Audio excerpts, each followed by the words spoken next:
Welcome to Hexology. I'm Water Elemental. And I am Jolly Green.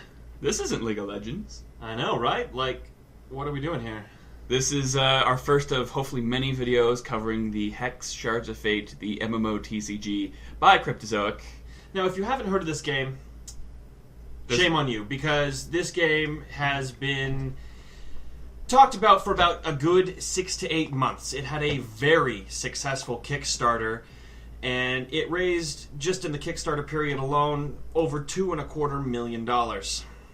Now, the Kickstarter had a wide range of various promotions that they were giving away, and I subscribed onto one of the mid-ranges, and we'll be talking about that a little bit later, but we want you to get involved. This next endeavor we're taking is going to be, a guild. And we want to include as many people as we can. Why is that, Jolly Green? Well, the perk that I chose was the $250 perk, the Guild Master. Now, what this perk gives me is a bonus to every single one of my guildmates of 10% to experience forever. As long as you're in the guild that I'm going to be creating, you get a 10% bonus. And that's for the life of the game, not just 10 days, 20 days. No, this is permanent. And what's great about this is it's a pretty rare perk. I was looking at how many people actually bought it. Maybe only 250 people bought it, and it was included in the higher level tiers. So I'd say less than 500 guilds are going to have this perk, which is going to make it very exclusive and hopefully make you guys want to be a part of what we're going to do here. Yes, and we're going to try our best to cover this game heavily. We're going to talk about strategies, upcoming cards, combination cards, deck lists, the dungeons, the world events, the raids, everything that a MMO will have. We will be covering as much as we can in individual videos, playthroughs, kind of runs of dungeons, kind of, play elements between players. So we're gonna cover this heavily as best we can. Now, hold on a minute. You said MMO and card game in the same sentence. Now, why does this not sound familiar to me? Why? Because so many other games have tried and failed this attempt, and this feels so genuine because they're taking as many aspects from other MMOs and bringing it in and taking it and using it to benefit the game, not just as a side series of events. Now, the originality in Hex comes from the fact that it's combining a card game, just like Magic the Gathering or the World of Warcraft trading card game or anyone you can think of, and combining it with the online exploration and interaction of an MMO. Now, this hasn't been done before on a scale like we're about to see with Hex, and personally I'm very excited to see it because it's going to allow you to bring two different aspects of each MMO and card games together that really wouldn't work without each other. Now, the card game aspect, it takes a lot of working elements from existing card games, Magic the Gathering, World of Warcraft. And it combines them. It uses an existing formula that works, and people have been playing for decades. So they're not jumping in with a brand new card game that's superly complex, kind of like what was the last game? Like Battleforge. Battleforge had MMO, like free-to-play style with like RTS. No, it's card game, but we're going to revolve the whole game around playing a card game in different ways. Now, just to give you an idea, each deck is going to want to have 60 cards in it.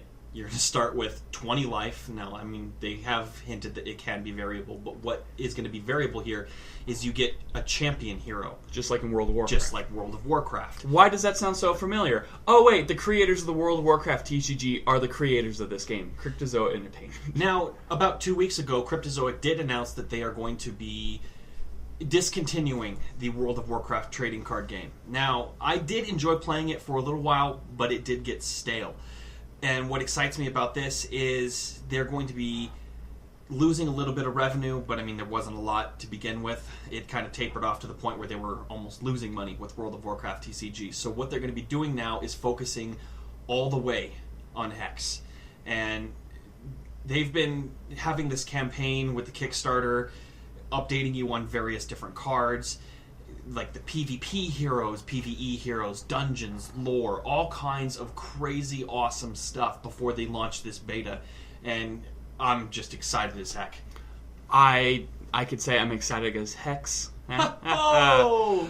And we kind of talked about taking the game to its fullest and expanding upon it. And some of the mechanics we're going to talk about later on in these video series is the fact that they're using the concept of it's a card game, but it's fully digital.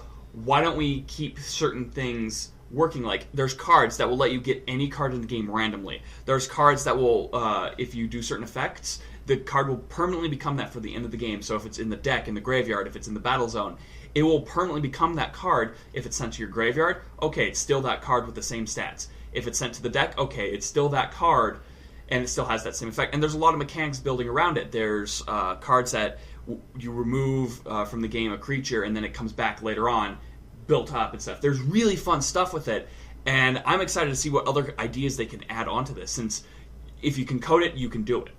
And the big thing here that they're merging the PvE, PvP type deal with an MMO, you can socket your individual cards. There are certain cards that have gem slots, and you can add gems to them that will unlock various abilities in each card. And there's certain tiers of them, so you could have, go through a dungeon or something like that, and randomly through one of the games, you can unlock a card that gets a bonus equipment. There's a certain card that originally it says, remove all cards from the game, and for each champion's graveyard in hand. So pretty much wipe the board. If you have an equipment for it, there's a 25% chance that it will deal 10,000 damage to each opposing champion. So pretty much just destroy the game completely.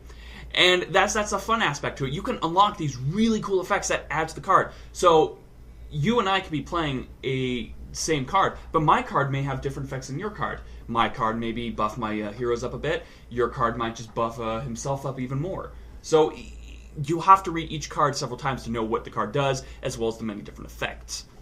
It does sound complicated, but, I mean, any new card game can look complicated from the beginning. Along with not only socketing cards, there's also going to be dual-sided cards, cards that will have bonus achievements and effects. So there's cards that will say, deal a certain amount of damage with this card, unlock alternate art for it. Or do this and it becomes an extended art, which means that it will be a full-screen card. You can make it foil. You can customize the cards depending on how well you use them. So if you have your favorite card or something, and like it's a really sentimental card, maybe it was one of the first cards you won from a tournament worldwide or something like that, you could increase the powerfulness of that card, and you can increase the value of that card by playing with that card even more. So you could have like 8,000 commons in one card, but you could have that one special version of it that's all your achievements unlocked on it. And that's your card, no one else's. And that makes things a little bit more special because, yeah, it's digital, but there might be value to it, just like in a real card game. And that's really going to be interesting for the secondary market, which they haven't exactly said how that's going to work, but the booster packs for these cards, they said, are going to be valued around $2 a piece. There are also going to be world tournaments, like I mentioned, meaning that you can sit down at your computer one day and compete in a world final tournament, or maybe even just a regional tournament for a specific area. And you can do that all throughout the game. You don't have to bring your deck, you don't have to bring all the cards and stuff. You may be missing out on the interaction, but everything's going to be done from the comfort of your home, and being able to maybe meet some new friends, get some more players, find some opponents that you can trade off on, and become better at the game. You interact with like many people, maybe you're playing the same hero or something like that. Learn new ways to combo, and that's going to be fun. And there's even going to be real money prizes for this later on. They're going to go all out. Which I've seen done in the past with a card game called Versus System, where they had $1 million Pro Tour that had 4 tournaments a year that were $250,000. So, I mean, I've seen it work in the past, and I really hope they do something very similar to that with Hex. Talking about the guild, what we're going to be doing with that, they've hinted at certain concepts like adding decks to the guild so that you have a guild deck that everybody in the guild can use. And there's just a lot of other interesting, quirky little things that they're going to be adding to this game that I don't really have enough time to talk about here, but we'll get onto in next show.